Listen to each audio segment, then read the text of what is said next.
আমার শ্বশুর আমাকে দেখা মাত্রই দুধ পান করার জেদ করতেন। আমারও খুব ইচ্ছা ছিল যে আমি আমার শ্বশুরকে দুধ পান করাই। একদিন আমার স্বামী বাড়িতে ছিলেন না, তাই আমি রাতে জালিদার নাইটি পরে আমার স্বামীর স্মৃতিতে তৎপাচ্ছিলাম। হ্যালো বন্ধুরা, আমার নাম পূজা, আর আমার স্বামীর নাম অবিনাশ। তবে সবাই তাকে ভালোবেসে অমিত বলে ডাকে। আমরা চণ্ডীগড়ের বাসিন্দা। আজ আমি আমার জীবনের এমন একটি গল্প বলতে যাচ্ছি, যা শুনলে তোমাদের হুঁশ উড়ে যাবে। আমার বিয়ে হয়েছিল মাত্র 5 দিন হয়েছে। আমার শ্বশুর আমাকে ডেকে ডাকলেন। আমার শ্বশুর বাড়িতে শুধু আমার শ্বশুরই থাকতেন।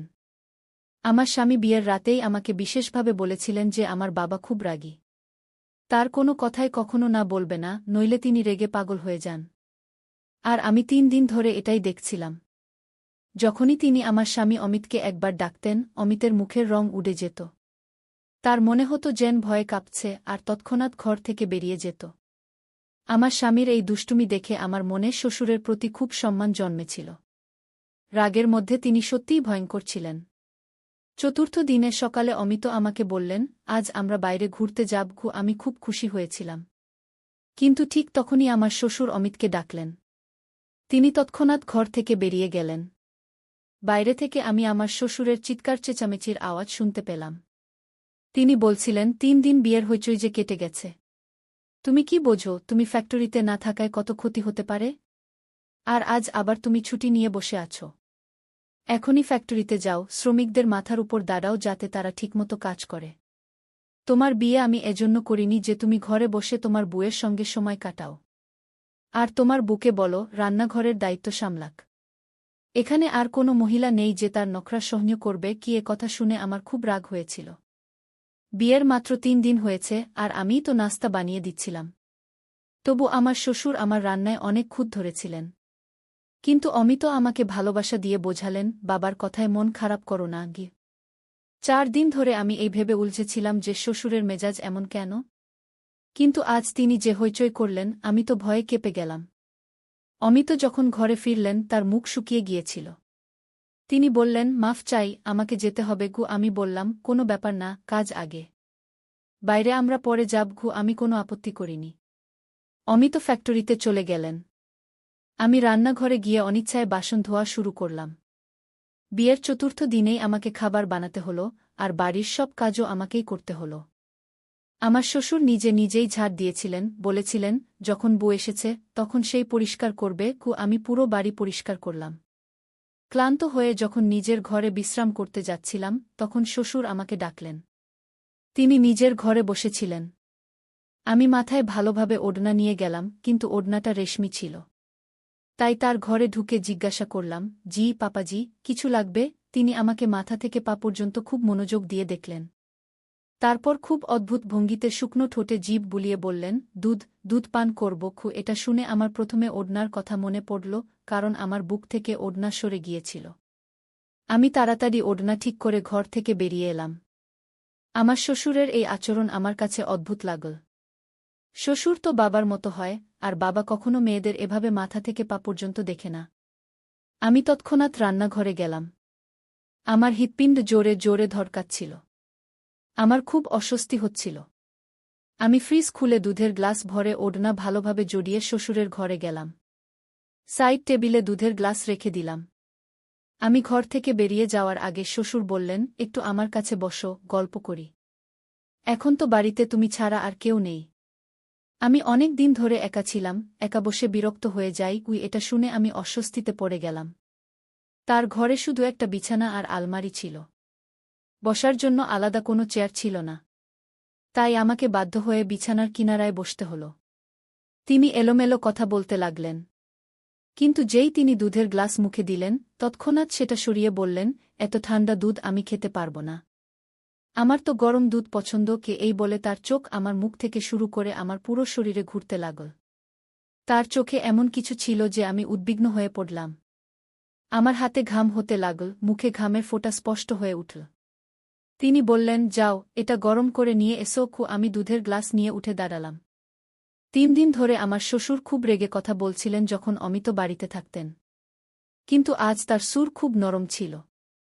মনে হচ্ছিল না যে এই সেই শ্বশুর, যিনি 3 দিন ধরে অমিতকে চিৎকার করে ডাকছিলেন আর রেগে কথা বলছিলেন। আমি দুধ পাত্রে ঢেলে একটু গরম করে আবার গ্লাসে ঢেলে তার কাছে নিয়ে গেলাম। গ্লাস এগিয়ে দেওয়ার সময় তিনি গ্লাসের সঙ্গে আমার হাতও ধরে ফেললেন। আমার যেন পুরো শরীরে কারেন্ট বয়ে গেল। আমি ভয়ে হাত ছাড়ানোর চেষ্টা করলাম, তিনি আমার হাত ছেড়ে দিলেন। আমি ঘর থেকে বেরিয়ে যাচ্ছিলাম, তিনি বললেন, আরে কোথায় যাচ্ছ? এখানে বসো, আমার সঙ্গে গল্প করো। এই একাকিত্বের সাপ এখন আমাকে আরও বেশি কামড়াচ্ছে। এই বলে তিনি একটা ঠান্ডা নিঃশ্বাস ফেললেন। আমার আরও বেশি অস্বস্তি হচ্ছিল। তার কথা শুনে আমার অদ্ভুত লাগছিল। তারপর তিনি বললেন, বিয়ের পরের দিন তুমি যে কালো রঙের ফ্যাশনেবল পোশাক পরেছিলে তাতে খুব সুন্দর লাগছিল। আজ সন্ধ্যায় ওটাই পরো। এটা শুনেও আমার খারাপ লাগল। এই অনুরোধ তো অমিতের আমার কাছে করা উচিত ছিল, শ্বশুরের নয়। এরপর থেকে আমার শ্বশুরের আচরণ আমার কাছে অস্বস্তিকর হয়ে উঠল। অমিত যখন অফিসে যেতেন তিনি আমাকে তার ঘরে ডাকতেন। অদ্ভুত দৃষ্টিতে দেখতেন, বারবার শুকনো ঠোঁটে জিভ বুলিয়ে বলতেন, আমি দুধ পান করব। গরম দুধ দাও। আমি দুধ দিয়ে চলে যেতে চাইলে তিনি আমার হাত ধরতেন, বলতেন, আমার কাছে বসো, গল্প করো। আমি কি গল্প করব? আমি কাজের অজুহাতে বেরিয়ে যেতাম, বলতাম, খাবার বানাতে হবে, বাসন ধুতে হবে। আসলে আমার এসব ভালো লাগছিল না। আমার মন অস্থির হয়ে উঠছিল। আমি ভাবছিলাম অমিতের সঙ্গে কথা বলা উচিত। কিন্তু কিভাবে বলবো? তিনি তো বাবার সামনে একটা কথাও বলতেন না। শুধু মাথা নিচু করে জি পাপা ই বলতেন। একদিন আমি রান্নাঘরে কাজ করছিলাম, হঠাৎ শ্বশুর এসে আমাকে পেছন থেকে ধরে ফেললেন। আমাকে টেবিলের সঙ্গে ঠেলে দিলেন এবং যা করলেন তাতে আমি আমার সম্মান বাঁচিয়ে নিজের ঘরে চলে গেলাম। ঘরের দরজা বন্ধ করে দিলাম, খিল লাগিয়ে দিলাম। বিছানায় বসে পড়লাম। অস্থিরতা আমার উপর ভর করেছিল। আমার পুরো শরীর কাঁপছিল।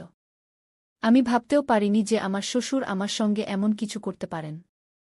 আমার চোখ থেকে অশ্রু ঝরতে লাগল। আমি ঠিক করলাম অমিতের সঙ্গে কথা বলব। আমি সারাদিন কোনো কাজ করিনি, নিজেকে ঘরে আটকে রেখেছিলাম। শ্বশুর বারবার দরজায় টোকা দিয়েছিলেন, বলেছিলেন তিনি ক্ষুধার্ত, আমি তাকে খাবার দিই। কিন্তু আমি কিছুই দিইনি। আমার জায়গায় যে কেউ থাকত সেই এমন করত। রাতে দরজায় জোরে টোকা পড়ল। অমিত ছিলেন। তিনি বললেন, রবিনা, দরজা খোলো। এটা কি অসভ্যতা? কেন সকাল থেকে দরজা বন্ধ করে ঘরে বসে আছো? অমিতের গলা শুনে আমি দরজা খুললাম। দরজা খোলার সঙ্গে সঙ্গে বাবা ছেলে দুজনেই আমাকে রাগের দৃষ্টিতে দেখছিলেন। বললেন, তোমার একটুও লজ্জা নেই? আমার বাবা সকাল থেকে না খেয়ে আছেন, আর তুমি তাকে রুটিও দাওনি। তার ডায়াবেটিস আছে, তার শরীর খারাপ হলে এর দায় কে নেবে? আমি বললাম, আমি তার দায়িত্ব নিতে পারব না। ভালো হয় আপনি অন্য ব্যবস্থা করুন। আমার এই কথায় অমিত রেগে গেলেন। বললেন, এটা কি অসভ্যতা? পেছন থেকে শ্বশুর বললেন, দেখছ, এখনো 7 দিন হয়নি, আর এর রং দেখাতে শুরু করেছে। আমি আগেই জানতাম এই মেয়েরা বিয়ের পর এমনই করে। আলাদা হওয়ার স্বপ্ন আগেই দেখে ফেলে। আমার স্বামী বললেন, আজ তুমি কথা বললে। পূজা, আরেকবার বললে তালাকের কাগজ হাতে দেব। আমি তোমাকে ত্যাগ করব। এটা শুনে আমার মুখের রং উড়ে গেল। আমার বাবার 7 মেয়ে, তিনি গরিব মানুষ। অনেক কষ্টে দেনমোহর জোগাড় করে একে একে মেয়েদের বিয়ে দিচ্ছিলেন। আমার মা আমাকে বিদায়ের সময় বলেছিলেন, কখনো ঝগড়া করে বাড়ি ফিরে আসিস না। স্বামী আর শ্বশুরের সব কথা মানিস, নিজের সংসার গড়ার চেষ্টা করিস। কিন্তু আমার শ্বশুর যা চাইছিলেন তা আমি করতে পারতাম না। তার আচরণ আর অকারণে অপমান দিন দিন বাড়ছিল।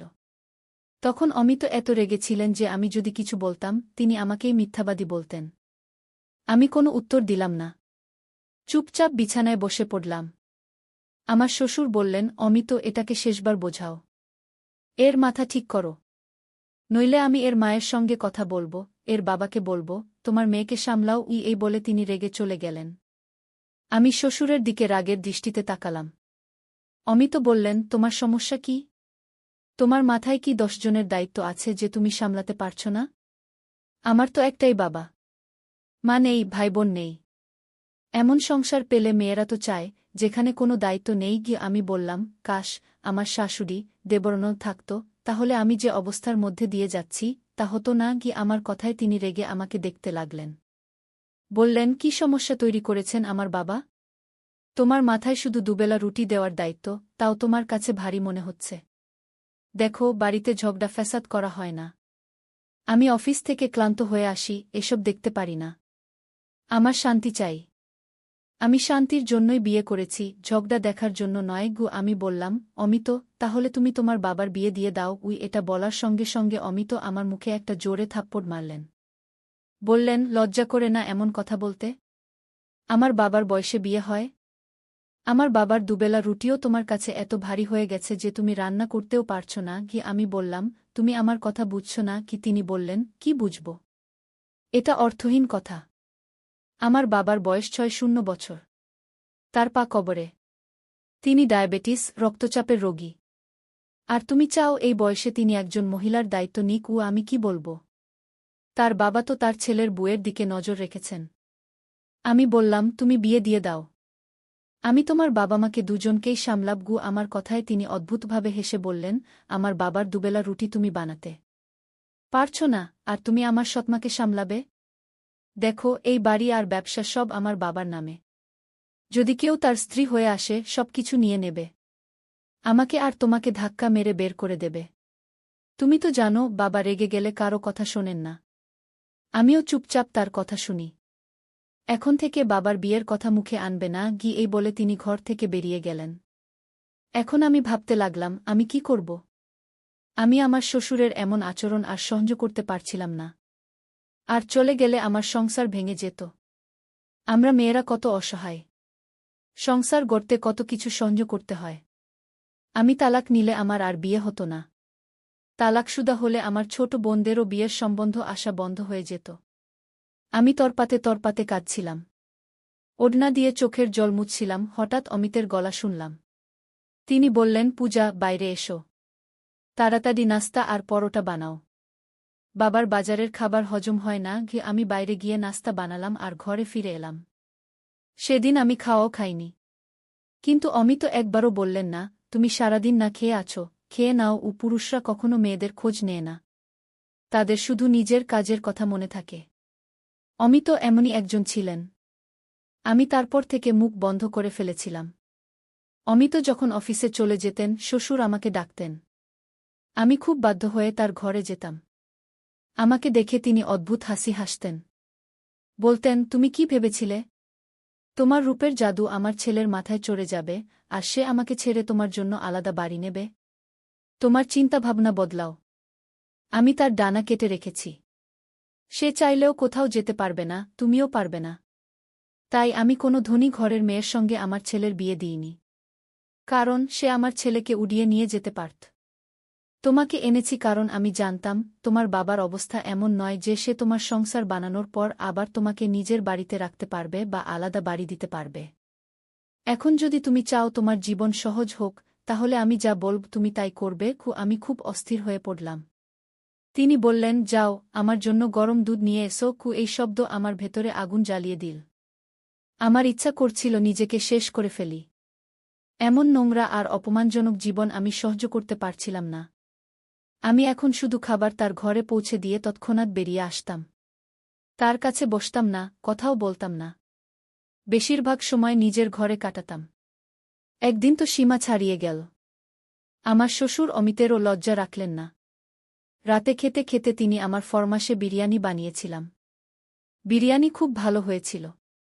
খেতে খেতে তিনি বললেন, আজ তুমি আমার মন খুশি করে দিয়েছ।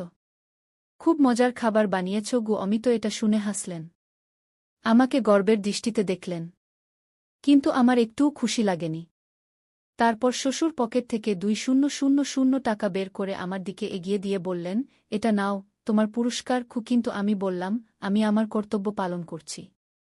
এটা আমার লাগবে না গিয়ে। আমার প্রত্যাখ্যানে অমিত আমাকে কড়া দৃষ্টিতে দেখলেন। বললেন, বাবা খুশি হয়ে দিচ্ছেন, না করো না। নিয়ে নাও গো। অনিচ্ছা সত্ত্বেও আমি ২০০০ টাকা নিলাম। আমি বাসন তুলতে উঠলাম। আমি উঠতেই শ্বশুরও উঠে দাঁড়ালেন। আমার দিকে এগিয়ে এসে আমাকে জড়িয়ে ধরলেন আর আমার কপালে চুমু খেলেন। আমি যেন পাথরের মূর্তি হয়ে গেলাম। তিনি বললেন, তোমার এই বদলে যাওয়া রূপে আমি খুব খুশি। এভাবে থাকলে খুব তাড়াতাড়ি আমার মনে জায়গা করে নেবে কি? এই বলে তিনি নিজের ঘরে চলে গেলেন। আমি অমিতের দিকে তাকালাম, যার মুখে কোনো ভাবান্তর ছিল না। কিন্তু আমার এটা খুব খারাপ লাগল। আমি বললাম, পাপার এটা কি ধরনের আচরণ? আমি তার সত্যিকারের মেয়ে নই। তার উচিত আমার সঙ্গে দূরত্ব রেখে কথা বলা।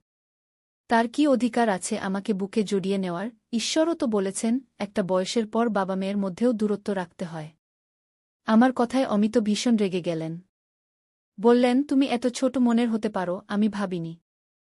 আমার বাবা তোমাকে মেয়ে মনে করেন। তিনি তোমাকে একটু ছুঁয়েছেন, তোমার মাথায় হাত দিয়েছেন। তুমি অদ্ভুত মেয়ে। বাবার মনে জায়গা করার বদলে তুমি সবকিছুতে আপত্তি করো। তিনি নিচু স্বরে আমাকে কড়া দৃষ্টিতে বললেন, শুক্রিয়া করো যে বাবা এই কথাগুলো শোনেননি। নইলে বড় সমস্যা হয়ে যেতই। তিনি আমাকে শেষবারের মতো সাবধান করে বললেন, পূজা, বাবার সঙ্গে তোমার আচরণ ঠিক করো। আমি কাঁদতে লাগলাম। বললাম, অমিত, আমার সহ্যের সীমা শেষ হয়ে গেছে। আমাকে বিষ এনে দাও, নইলে তোমার বাবার বিয়ে দিয়ে দাও। এই বলে আমি ঘরে চলে গেলাম। কিছুক্ষণ পর দরজার বেল বাজল। তারপর হইচইয়ের শব্দ শুনলাম। আমি ঘর থেকে বেরিয়ে দেখলাম আমার এক দেবরও আছে। সে সৌদি আরবে পড়াশোনা করতে গিয়েছিল এবং তার স্ত্রী জয়ার সঙ্গে ফিরে এসেছে। সে সেখানেই বিয়ে করেছিল। আমার শ্বশুর তার বিয়েতে রেগেছিলেন, তাই তাকে বাড়িতে আসতে দেওয়া হয়নি। আমরা জানতামই না যে অমিতের একটা ভাই আছে। আমি তাদের দুজনকে দেখে অবাক হয়ে গেলাম। শ্বশুর তখনও রেগে দাঁড়িয়েছিলেন। বললেন, তোর ইচ্ছেম তো বিয়ে করেছিস, তাহলে এখানে ফিরে এলি কেন? ওখানেই থাকতি। দেবর হাত জোট করে মাফ চাইল। অমিত বললেন, বাবা, রাগ ছাড়ুন। যা হওয়ার হয়ে গেছে। কমলেশকে জড়িয়ে ধরুন। যাই হোক, এখন আমার দেবরানীও এসে গেছে। খুব সুন্দরী, সরুপাতলা একটি মেয়ে। আমি শুক্রিয়া করলাম যে এখন বাড়িতে আমি একা নই। জয়া খুব হাসি খুশি এবং মিশুকে মেয়ে ছিল। আমার সঙ্গে খুব মিশে গেল। কমলেশ অমিতের সঙ্গে ফ্যাক্টরিতে যেতে লাগল।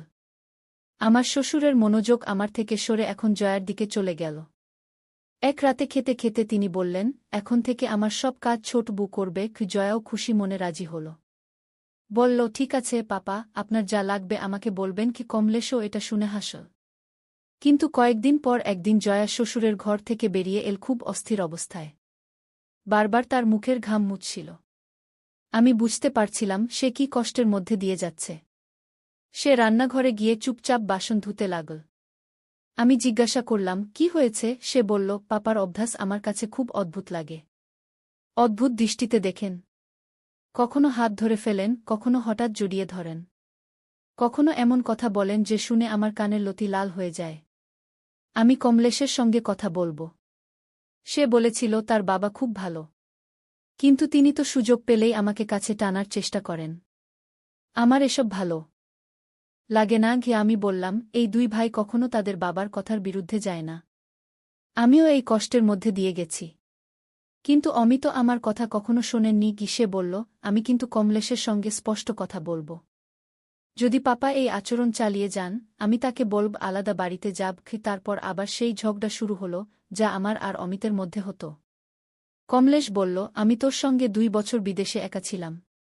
এখন বাড়িতে এসে কি হলো? 4 দিন বাবাকে রুটি বানিয়ে দিতে হলো, আর তুই নতুন নাটক শুরু করলি। জয়া তালাক চাইতে শুরু করল। সেই রাতে অমিত যখন ঘরে এলেন তিনি খুব চুপচাপ ছিলেন। আমি বললাম, অমিত, এখনো কি বলবে আমি ভুল ছিলাম? আমার যে অভিযোগ ছিল, আজ জয়ারও সেই অভিযোগ। এর মানে পাপা কোথাও না কোথাও ভুল করছেন। আমি তোমাকে সত্যি বলছি, তার একজন স্ত্রী দরকার। তার বয়স 6-0 হলেও। তোমার উচিত ছিল মায়ের মৃত্যুর কয়েক বছর পর তার বিয়ে দিয়ে দেওয়া, তাহলে তিনি আমাদের সত্যিই মেয়ে মনে করতেন। আমার কথা এবার অমিতের মাথায় ঢুকল। তিনি একবার বাবার সঙ্গে দ্বিতীয় বিয়ের কথা বললেন। প্রথমে শ্বশুর রেগে গেলেন। বললেন, এই বয়সে আমি বিয়ে করব? তোদের মাথা খারাপ হয়েছে। অমিত বললেন, একজন বিধবা মহিলা আছেন। তুমি যদি তার সঙ্গে বিয়ে করো, এতে কোনো ক্ষতি নেই। তিনি 4-0-5-0 বছরের ভাইদের উপর নির্ভর করে কষ্টে জীবন কাটাচ্ছেন। প্রথমে শ্বশুর নাটক করলেন, কিন্তু 2-4 দিন পর নিজেই বললেন, ঠিক আছে, আমি ওর সঙ্গে বিয়ে করব। কিছুদিনের মধ্যেই আমার শ্বশুরের বিয়ে হয়ে গেল। এর ফলে বাড়ির পরিবেশ অনেকটা ভালো হয়ে গেল। অমিত নিজেই আমাকে বললেন, তুমি ঠিক বলেছিলে। বাবার একজন স্ত্রী দরকার ছিল। আমার নতুন শাশুড়ি শ্বশুরের খুব যত্ন নিতেন। এখন শ্বশুর আমাদের দিকে অযথা তাকাতেন না। আমাদের সমাজে এটা খুব সাধারণ হয়ে গেছে যে বাবার বয়স বেশি হলে সন্তানরা তার দ্বিতীয় বিয়ে মেনে নিতে চায় না। আর এর ফলে নতুন বুদের এমন সমস্যার মুখোমুখি হতে হয়, যেমন আমি আর জয়াকে হতে হয়েছিল। বন্ধুরা, গল্পটি কেমন লাগল? মন্তব্য করে জানাও।